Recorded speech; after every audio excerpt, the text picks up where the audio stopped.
Hello guys, আসসালামু আলাইকুম। সবাই কেমন আছেন? সবাইকে স্বাগতম জানাই যজম সোনা ফ্যামিলিতে। আজকে সকাল সকাল ঘুম থেকে ওঠার পরে আমাকে যজমকে নিয়ে একটু যেতে হয়েছিল আমাদের সদর হাসপাতালে। কেন গিয়েছিলাম? যেহেতু যজমের 7 মাস কমপ্লিট হয়ে 8 মাসে পড়েছে, এখন একটু বাড়তি খাবার দেওয়া হয়। আর সেই বাড়তি খাবার তাকে খাওয়ানোর পরে সে পায়খানা করা শুরু করে। হয়তো তার পেটে সেটা হজম হচ্ছিল না, এটা নিয়ে আমি খুব চিন্তায় ছিলাম। তাই কি আর করা, ডাক্তারের কাছে নিয়ে যেতেই হলো।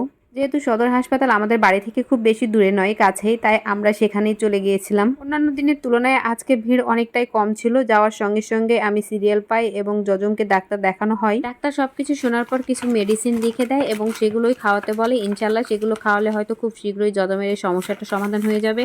ডাক্তার দেখানো শেষ হলে আমরা বাইরে আসি, এসে দেখি সেখানে তো প্রচন্ড বৃষ্টি হচ্ছে। আর করা এত বৃষ্টিতে তো ভিজতে ভিজতে বাড়িতে আসা যাবে না, তাই আমরা সেখানে অপেক্ষা করছিলাম। আর এই যে দেখুন, বাইরের ওয়েদারটা খুব সুন্দর দেখাচ্ছে। প্রচন্ড গরম পড়েছে, তার মধ্যে এরকম বৃষ্টি, ওয়েদারটা কিন্তু অনেক ভালো হয়েছিল। এরকম ওয়েদারে বৃষ্টি বিলাস কার না ভালো লাগে বলুন তো দেখি। যজম কিন্তু সেটা খুব এনজয় করছিল। আর এই যে দেখতে পাচ্ছেন, যজম আজকে কিন্তু বেশ হাসি খুশি ছিল। বাইরে বের হওয়ার পর থেকে সে খুব হাসছিল। যজম, আমি এবং আমাদের সঙ্গে ছিল সায়ান, আমরা তিনজন মিলে আজকে বাইরে বের হয়েছিলাম। আর এই যে দেখতে পাচ্ছেন সায়ানকে। আর এখানে শুধু আমরা না, অনেক মানুষজন কিন্তু চিকিৎসার জন্য গিয়েছে। তার আগে বসে বসে অপেক্ষা করছে, কেউ ট্রিটমেন্ট করাচ্ছে, কেউ বসে আছে, কেউ অপেক্ষা করছে। বিভিন্ন ধরনের মানুষজন কিন্তু এখানে বসে আছে। বৃষ্টির কারণে কিন্তু কেউই বাইরে বের হতে পারছিল না, সবাই অপেক্ষা করছিল। যজম সোনা তো সেই লাফালাফি করছিল, তাকে দাঁড় করাচ্ছিলাম আর সে দাঁড় হওয়া মাত্রই লাফানো শুরু করে। সে খুব খুব মজা পাচ্ছিল এগুলো দেখে। বাই দ্য ওয়ে, আমাদের পেছনে দেখতে পাচ্ছেন যে পুলিশ ভাইরা দাঁড়িয়ে আছে, তারা কিন্তু একটা আসামিকে নিয়ে এসেছিল। তবে সে আসামির কি হয়েছিল আমরা জানি না। সেখানে অনেকক্ষণ তারাও কিন্তু অপেক্ষা করছিল। যারা যারা আমাদের এই ভিডিওটি দেখছেন, ভালো লাগলে অবশ্যই লাইক কমেন্টস করবেন আর চ্যানেলটি সাবস্ক্রাইব করে দিবেন।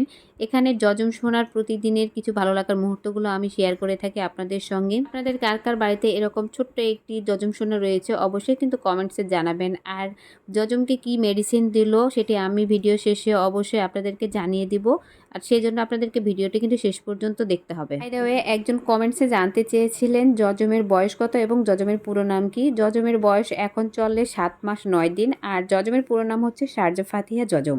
আমাদের বাড়ির সকলের আদরের যজম। কেউ যজম বলে ডাকে আদর করে, আবার কেউ শারজা বলেও ডাকে তাকে। তবে আমি দুটো বলেই ডাকি। এই যে দেখতে পাচ্ছেন আপনারা, মা মেয়ের খুনসুটি। সে তো এমন ভাবে আমার মুখটা আঁচড়ে নিচ্ছিল। আর এই যে দেখতে পাচ্ছেন আমার চশমাটা সে বারবার খোলার চেষ্টা করছিল। শেষ পর্যন্ত আমাদের অপেক্ষার প্রহর শেষ হলো, বাইরে বৃষ্টিটা থেমেছে কিছুটা। দেরি না করে আমরা বাইরে বেরিয়ে পড়লাম। রিক্সার জন্য কিছুক্ষণ অপেক্ষা করলাম, বাট রিক্সা আমরা কিছুতেই পেলাম না। চিন্তা করলাম যেহেতু কাছেই বাড়ি, রিক্সার জন্য যতক্ষণ দাঁড়িয়ে থাকবো ততক্ষণ পায়ে হেঁটেই চলে যাবো। আর এই জন্য আমরা তিনজনে পায়ে হাঁটা শুরু করলাম। সরি, যজম তো হাঁটতে পারবে না, সে আমার কোলেই আছে দেখতে পাচ্ছেন। তবে আজকে কিন্তু বাইরে বের হওয়ার পরে শুরু থেকে শেষ পর্যন্ত যজম অনেক এনজয় করেছে। সে খুব হাসি খুশি ছিল। যজম যখন ছোট ছিল তখন বাইরে গেলে সে কান্নাকাটি করতো। তবে এখন যেহেতু সে একটু বড় হয়েছে, বাইরে গেলে আর কান্নাকাটি করে না, খুব মজা পায় সে। হসপিটাল থেকে আমাদের বাড়ি যেহেতু 5 মিনিটের ছিল, তাই আমরা খুব তাড়াতাড়ি বাড়ি চলে আসলাম। আসার পরে আমি প্রেসক্রিপশনটা বের করলাম আর যজম সেটা ছিঁড়ে ফেলার চেষ্টা করছিল। এই যে দেখতে পাচ্ছেন যজমকে কি কি মেডিসিন দেওয়া হয়েছে। 2 ধরনের স্যালাইন এবং জিঙ্ক সিরাপ দিয়েছিল যজমকে খাওয়ানোর জন্য। তো যারা যারা ভিডিওটি দেখছেন অবশ্যই কিন্তু যজমের জন্য দোয়া করবেন, যজমের জন্য প্রবলেমটি খুব তাড়াতাড়ি সলভ হয়ে যায়। যারা এখনো চ্যানেলটি সাবস্ক্রাইব করেনি অবশ্যই চ্যানেলটি সাবস্ক্রাইব করে দিবেন।